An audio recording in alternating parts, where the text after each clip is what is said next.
By now, you've all heard of Italian Wine Unplugged 2.0, the latest book published by Mama Jumbo Shrimp. It's more than just another wine book. The fully updated second edition was inspired by students of the Vinitaly International Academy and painstakingly reviewed and revised by an expert panel of certified Italian wine ambassadors from across the globe. The book also includes an edition by Professore Attilio Scienza, Italy's leading vine geneticist. The benchmark producers feature is a particularly important aspect of this revised edition. The selection makes it easier for our readers to get their hands on a bottle of wine that truly represents a particular grape or region. To pick up a copy, just head to Amazon.com or visit us at mamajumboshrimp.com.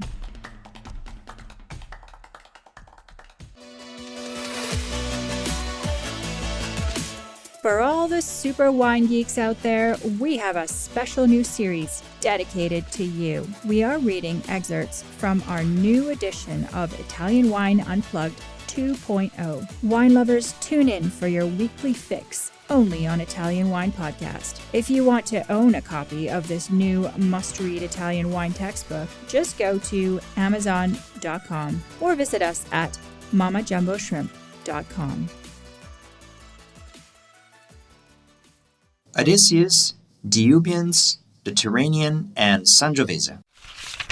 Following in the footsteps of the Mycenaeans, the first explorers of the Western Mediterranean, in later centuries many other peoples took to the sea in search of new markets and to secure greater political hegemony.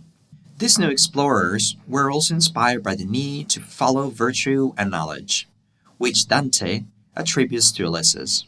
The first settlers to arrive in the Western Mediterranean were the Euboeans, expert navigators devoted to trade who, beginning in the first half of the 8th century BC, founded emporiums along the Tyrrhenian coast of Etruria and Sicily. Pithecusa, today's Ischia, Cuma, Reggio, Zancle, today's Messina, and Naxos, were the first and most important colonies. The location and dating of these early commercial and colonial settlements was made possible by the discovery of scyphoi, vases with concentric semicircles arranged under the lip, which were typical products of Euboean culture. Cross-referencing the archaeological data of the Euboean habitation of the Western Mediterranean with the staging of Odysseus' voyage, we see that the path of Euboean colonization runs along exactly the same routes that Odysseus would have traveled. The correspondence between the Euboean colonies and the stages of Odysseus' journey in southern Italy is reinforced by further archaeological evidence. The first settlers of Pithecusa clearly knew the contents of the Homeric poems, as proven by an inscription in the Greek alphabet and the so-called Cup of Nestor. This cup was found in the tomb of a child, confirming that Odysseus was a forerunner to all the subsequent travelers from Greece who ventured into the Mediterranean. The myth evoked by the Homeric poems played a fundamental role in the colonization of Magna Graecia. The heroes of the tales were a constant point of reference for sailors who used to help them conquer the fear of the unknown. Another important aspect of the relationship between myth and Greek colonization is beautifully explained by the rituals associated with the symposium and religious events, which were important occasions for the consumption of wine. The choice of wine was oriented toward those grape varieties that produced a wine with specific characteristics. The most favored wine of the era, the one most consumed, was red wine, whose color was reminiscent of blood. Sangiovese presented a particularly sought-after characteristic in a symposium wine, with its color closely resembling that of blood. Analysis of the anthocyan profile of Sangiovese shows the presence of a very low percentage, 2%, of acylated anthocyanin forms in favor of disubstituted monomers such as cyanine 3-glucoside, which is the most easily oxidized and responsible in the class for an orangey hue that, together with a deep ruby red color, reminded the Greeks of the color of blood. Because of this connection between the grape variety and the sacred rituals, some interpretations of the name Sangiovese point to them sanguis Jovis, or blood of Jupiter. Thanks to its important role in commercial exchanges of the Tyrrhenian area, led by Euboeans, Sangiovese soon spread to other territories of Magna Graecia, from Sicily to Etruria, passing through Tyrrhenian and Ionian Calabria. The importance of Sangiovese's presence is obvious in the high number of offspring, 17, found in the territories of ancient Euboean colonies within the acclimatization triangle and Sicily. In addition to the grape varieties developed in Magna Graecia, mention should also be made of Centesimino and Cilieggiolo, Sangiovese and Moscato Violetto, which originated and are still cultivated in the Tusculumanian Apennines. Visparola and the grape varieties of the Adriatic coast. Visparola was a white grapevine grown in Sicily in the 17th and 18th centuries, although it is no longer present today. In the late 1800s, it is referred to as synonym for Petralia or Avena sottana, and was used as a table grape.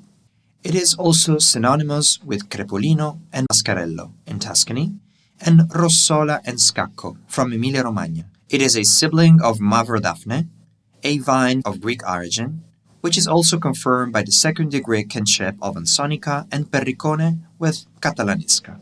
These two grapes are both offsprings of Sangiovese. Visparola is the grandfather of Sangiovese. Ansonica and Perricone also have second-degree kinship with Acladi, Pergolese di Tivoli, a Greek vine. The Greek origin of Visparola suggests a flow of germplasm from Greece to southern Italy and then to the Italian Adriatic coast and on to Central Europe. Further confirmation of its origin is the relationship to Verdeca, Lagorinti in Greece, a progeny of Malvasia biancolungo, which is closely related to Visparola and Avgustiatis. Most descendants of Visparola are varieties typically of Italian origin.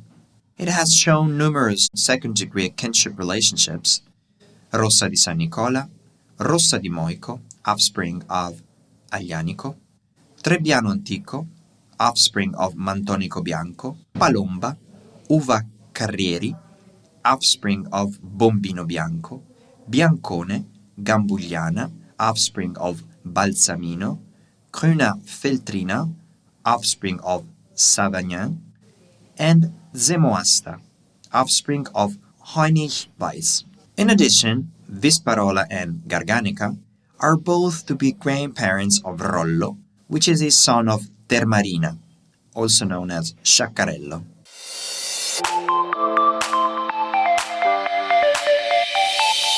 Are you enjoying this podcast? There is so much more high-quality wine content available from Mama Jumbo Shrimp. Check out our new wine study maps, our books on Italian wine, including Italian Wine Unplugged, The Jumbo Shrimp Guide to Italian Wine, Sangiovese Lambrusco and Other Stories, and much, much more on our website, mamajumboshrimp.com.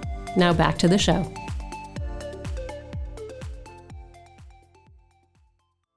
Visparola is also linked by second-degree kinship with other genotypes central to Italian germplasm: Mantonico Bianco, Aglianico, and Termarina, but also with Savagnin and Heinrich Weiss, which are among the most important varieties in Central and Western Europe. Visparolas, a key ancestor of several Italian varieties from southern and central Italy, and was also the parent of two important Balkan grape varieties, Vulpea and Alba Imputato. Vulpea, also known by other names in the Verona area like Doretta, Quagliara, Rosetta, and Schiavetta, is a progeny of Visparola and is in turn a parent of many northeastern Italian grape varieties such as Boschera, Molinara, Glera, and Cianorie. Visparola is involved in the pedigrees of other northern Italian grape varieties such as Molinara, Glera, and Refosco. In addition to Visparola, Garganega, Malvasia Biancolungo, and Bombino Bianco, have also contributed to the creation of grape varieties along the Adriatic coast. Malvasia Biancolungo is one of the most widely planted Malvasias in Italy. In addition, its presence under the names Marastina and Pavlos has long been evident in the Balkans. Its progeny includes vines as Vitosca, Malvasia di Lecce, and Malvasia Nera di Basilicata. Bombino Bianco, called Trevolina and Pulisanac in the Balkans, is found in many vineyards along the eastern side of the Italian peninsula. Of this, Montepulciano is the most important grape variety in central Italy.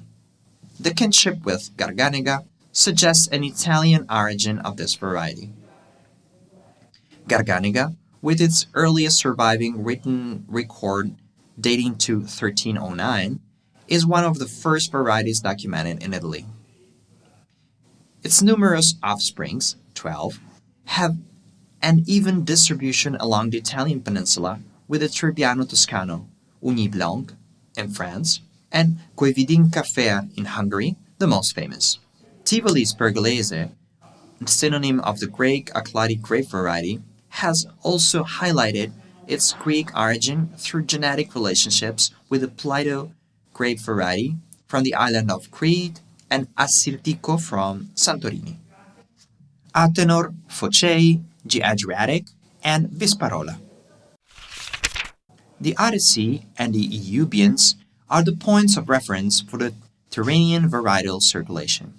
The Adriatic Sea, whose waters were plied by the Phocaeans, another ancient civilization of Greek origin, is another setting with a mythical quality.